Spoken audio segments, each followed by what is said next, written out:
শুভ ইন্দিরা একাদশী ইংরেজি ২৮শে সেপ্টেম্বর ২০২৪ এবং বাংলায় ১১ই আশ্বিন ১৪৩১ বঙ্গাব্দ শনিবার শুভ ইন্দিরা একাদশীর ব্রত পালন পরের দিন রবিবার সকাল পশ্চিমবঙ্গে ৫টা ৩১ থেকে ৯টা ২৯ পর্যন্ত, বাংলাদেশে ৫টা ৫৬ থেকে ৯টা ৪২ পর্যন্ত, দিল্লি ৫টা ১২ থেকে ১০টা ১২ পর্যন্ত, বৃন্দাবনে ৬টা ১১ থেকে ১০টা ৯ পর্যন্ত এবং সিঙ্গাপুরে ৬টা ৫১ থেকে ১০টা ৫৩ পর্যন্ত।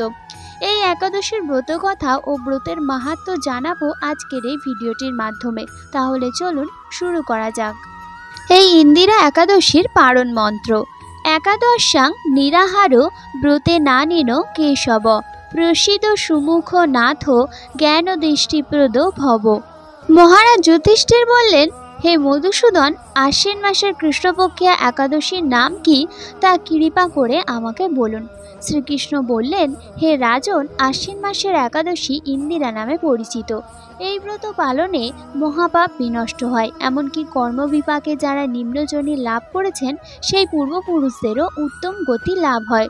এই একাদশীর মাহাত্ম্য শোনা মাত্রই সামবেদীয় যজ্ঞফল লাভ করা যায়। হে রাজন, মহিষ্মতি নগরে ইন্দ্রসেন নামে এক প্রসিদ্ধ রাজা ছিলেন। ধর্মবিধি অনুসারে রাজ্য পালনে তিনি বিশেষ খ্যাতি সম্পন্ন ছিলেন। তার বিপুল ধনসম্পত্তি ছিল। পুত্র পৌত্রাদি সহ তিনি সুখে রাজ্য পরিচালনা করতেন। বিষ্ণু ভক্তিপরায়ণ সেই রাজা নিরন্তর শ্রীগোবিন্দ নামে গানে মগ্ন থাকতেন। একদিন রাজা সুখে রাজসভায় বসে আছেন, এমন সময় দেবর্ষি নারদ স্বর্গ থেকে সেখানে এলেন। তাকে দর্শন করে রাজা হাত জোর করে উঠে দাঁড়ালেন। দণ্ডবত প্রণাম করে মুনিকে আসন, পাদ্য, অর্ঘ্য আদি ষোড়শোপচারে পূজা নিবেদন করলেন। তারপর বললেন, হে মুনিবর, আপনার দর্শন মাত্রই আমার যাবতীয় যজ্ঞ ফল লাভ হয়েছে। এখন আপনার আগমনের কারণ জানিয়ে আমাকে কৃতার্থ করুন। দেবর্ষি নারদ বললেন, হে মহারাজ, অতি বিস্ময়কর এক কথা শ্রবণ করুন। আমি এক সময় যমলোকে গিয়েছিলাম। সেখানে যমরাজের রাজসভায় বহু পুণ্যকারী আপনার পিতাকে দেখলাম। ব্রতভঙ্গ পাপে তাকে সেখানে যেতে হয়েছে। হে রাজন, আপনার পিতা যে সংবাদ প্রেরণ করছেন এখন আমি তা আপনাকে বলছি। তিনি বললেন, হে ঋষিবর, মাহিষ্মতির ইন্দ্রসেন রাজা আমার পুত্র।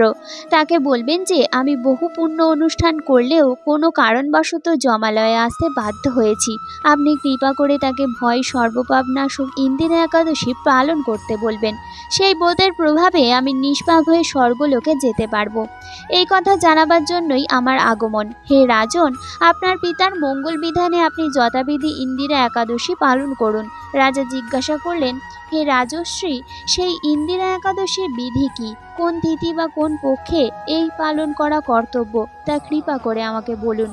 দেবর্ষি উত্তর দিলেন, হে মহারাজ, আশ্বিন মাসের কৃষ্ণপক্ষের দশমীর দিনে শ্রদ্ধা সহকারে প্রাতঃস্নান করবেন, মধ্যাহ্নে ভক্তিভাবাপন্ন হয়ে পুনরায় স্নান করবেন এবং রাত্রিকালে ভূমিতে শয়ন করবেন। পরদিন একাদশীতে প্রাতঃকৃত্যাদি সমাপন করে নিরাহারে থাকবেন।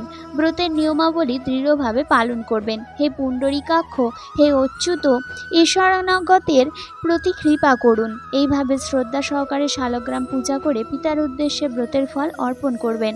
দ্বাদশীর দিন সকালে ভক্তি ভরে শ্রী গোবিন্দের পূজা করে ব্রাহ্মণ ভোজন করিয়ে অবশেষে নিজে মহাপ্রসাদ গ্রহণ করবেন। হে রাজন, বিধি অনুসারে শ্রীহরি এবং ভক্তদের অর্চন করলে আপনার পিতৃবর্গ মুক্তি লাভ করে শীঘ্রই বৈকুণ্ঠে গমন করবেন। রাজাকে এই উপদেশ দিয়ে দেবর্ষি নারদ প্রস্থান করলেন।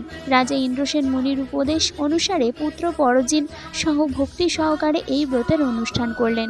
তখন দেবলোক থেকে পুষ্প বৃষ্টি হতে লাগলো এবং তার পিতাও বিষ্ণুলোকে গমন করলেন। তারপর রাজা ইন্দ্রসেন নিজ পুত্রকে রাজ্যভার অর্পণ করে নিজেও বিষ্ণুলোকে ফিরে গেলেন। এই ইন্দিরা একাদশীর মাহাত্ম্য পাঠ ও শ্রবণে মানুষ সকল পাপ মুক্ত হয়ে বিষ্ণুলোক প্রাপ্ত হয়। পিতৃপুরুষের আশীর্বাদ পেতে কিভাবে পালন করবেন এই ইন্দিরা একাদশীর ব্রত?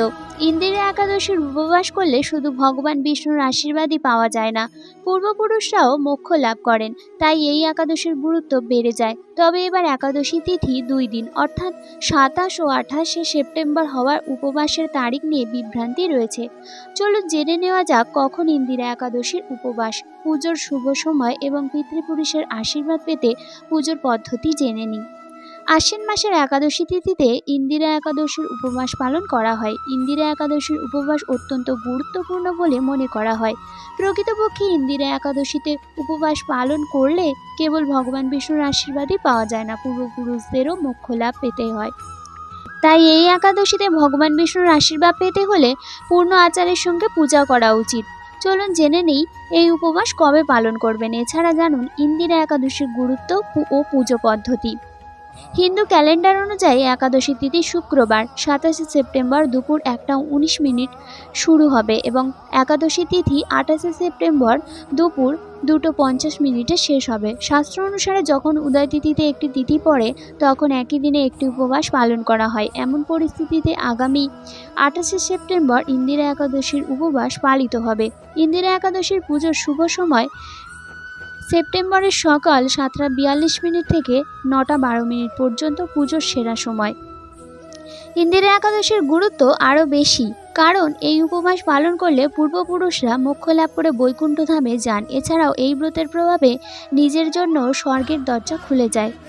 ইন্দিরা একাদশীর পূজা পদ্ধতি। পদ্মপুরাণে বর্ণিত পদ্ধতি অনুসারে ইন্দিরা একাদশীর উপবাস পালনের আগে দশমী তিথিতে পূর্বপুরুষের শ্রাদ্ধ করুন।